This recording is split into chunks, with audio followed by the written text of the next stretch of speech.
Assalamualaikum warahmatullahi wabarakatuh. Perkenalkan, nama saya Dela Nadia Alfiani dengan NPM 18 10631030201. Perkenalkan, nama saya Zalfa Akila Sugito dengan NPM 18 10 63 10 30 189. Perkenalkan, nama saya Erwin Nugroho, NPM 118. Nama saya Ratna Ningsi dengan NPM 18 10 63 10 30 182. Kami dari kelompok 6 akan presentasikan materi mengenai kas giro pada Bank Indonesia.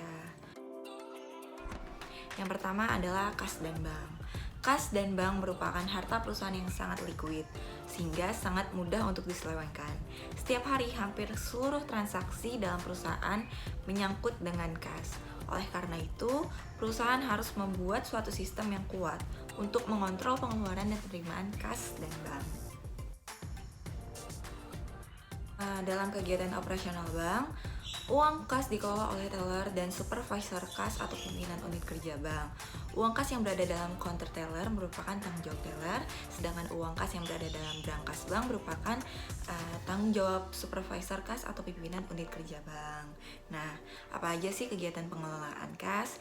Yang pertama ini ada pengurusan kas harian. Pengurusan kas harian ini merupakan uang kas yang masih disimpan di dalam brankas kantor cabang atau kas induk maupun kas yang dipegang oleh teller untuk operasional selama jam kerja.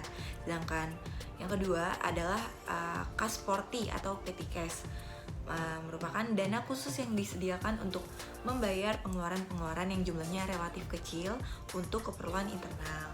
Yang ketiga ada kas di anjungan tunai mandiri atau automatic teller machine atau ATM. Yang keempat ada pergeseran ke unit kerja atau kantor cabang. Nah, apabila kebutuhan kas untuk operasional hari tersebut ternyata tidak dapat dipenuhi dari uang kas yang berada di brankas kantor cabang atau kas induk, maka dilakukan penambahan kas dari kantor cabang lain atau unit kerja lain, maupun dengan cara mengambil ke Bank Indonesia dan sebaliknya.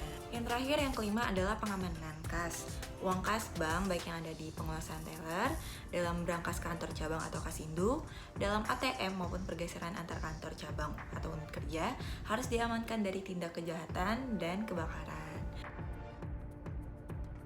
Selanjutnya ada prosedur akuntansi kas. Yang pertama, penambahan kas teller awal hari. Pada pagi hari, pemegang kas kantor cabang atau kas induk, yaitu pemimpin unit kerja atau supervisor kas, akan memberikan uang kas kepada teller sebagai modal operasional kegiatan pelayanan pada nasabah.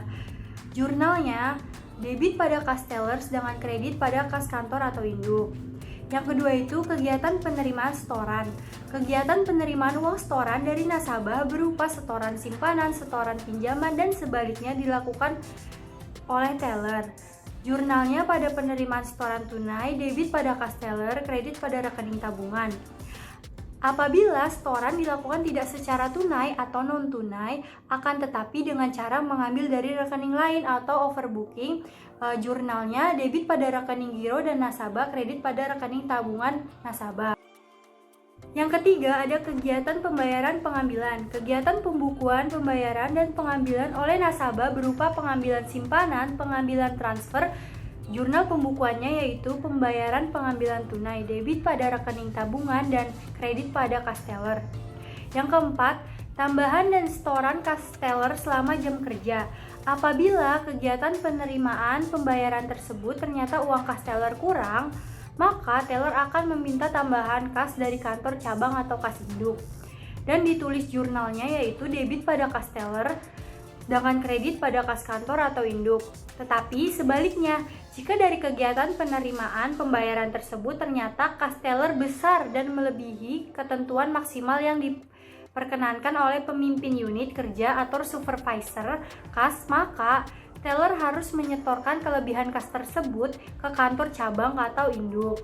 Dan ditulis sebagai jurnal debit pada kas kantor atau induk dan kredit pada kas teller.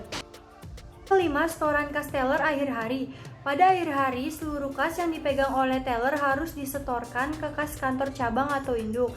Pencatatan transaksi setoran kas ini dengan jurnal pembukuan debit pada kas kantor atau induk dan kredit pada kas teller. Yang keenam ada kas ATM. Kegiatan kas yang berkaitan dengan ATM adalah tambahan kas ATM dan pengambilan kas oleh nasabah dengan jurnal debit kas ATM dan kredit kas kantor atau induk. Sedangkan transaksi pengambilan kas melalui ATM yang dilakukan oleh nasabah misalnya mengambil uang sebesar Rp1.000.000 dengan transaksi dicatat secara otomatis oleh komputer dengan jurnal pembukuan debit rekening tabungan nasabah Rp1.000.000 pada dan kredit pada kas ATM Rp1.000.000. 7. Pergeseran ke unit kerja atau kantor cabang.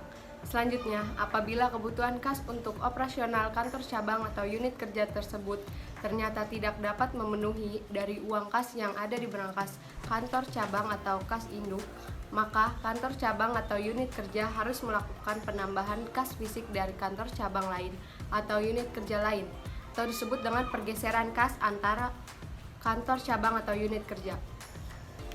Dengan jurnal pembukuan sebagai berikut. Tambahan kas dari kantor cabang atau unit kerja sebelum berangkat mengambil uang kas dilakukan pembukuan kas dalam perjalanan di debit rekening antar kantor likuiditas nasabah sampai kantor cabang X di kredit. 8. Setoran kas kantor cabang atau kas induk. Sebaliknya, apabila uang kas kantor cabang atau kas induk terlampau banyak, melebihi ketentuan maksimum yang diperkenankan oleh pimpinan unit kerja atau supervisor kas, maka kantor cabang atau unit kerja tersebut harus menyetorkan ke Bank Indonesia atau mengirimkan ke kantor cabang lain atau unit kerja lain yang membutuhkan kas, atau disebut dengan pergeseran kas antar kantor cabang atau unit kerja. Setoran kas kantor cabang atau unit kerja ke kantor cabang atau unit kerja lain akan dibukukan oleh pemimpin unit kerja atau supervisor kas. Pencatatan transaksi ini dengan jurnal pembukuan sebagai berikut.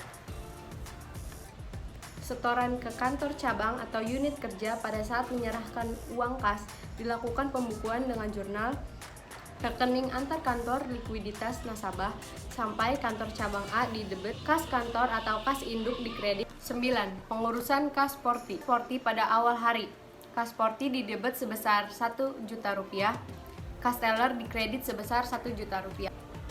Misalnya, pada hari tersebut kas sporty dipergunakan untuk membayar biaya porto sebesar Rp100.000, membeli alat tulis sebesar Rp500.000, dan membeli bahan bakar sebesar Rp150.000. Maka dilakukan pencatatan pembukuan sebagai berikut. Penggunaan kas porto. Biaya porto di debit sebesar Rp100.000, kas sporty di kredit sebesar Rp100.000, biaya alat tulis di debit sebesar Rp500.000, kas sporty di kredit sebesar Rp500.000, biaya bahan bakar di debit sebesar Rp150.000, kas sporty di kredit sebesar Rp150.000. Pada akhir hari, sisa kas sporty sebesar Rp250.000 yang harus disetorkan kembali ke teller dengan jurnal pembukuan sebagai berikut. Penyetoran kas sporty pada akhir hari. Kas teller di debit sebesar Rp250.000, kas sporty di kredit sebesar Rp250.000. Yang ke-10 ada pengamanan kas dan pengamanan operasional lembaga penyimpanan. Untuk pengamanan dan pengawasan pengelolaan kas, bank menetapkan bahwa semua transaksi yang berkaitan dengan kas harus melalui teller. Dengan demikian, teller merupakan satu-satunya petugas bank yang menjadi pintu bagi keluar masuknya uang bank.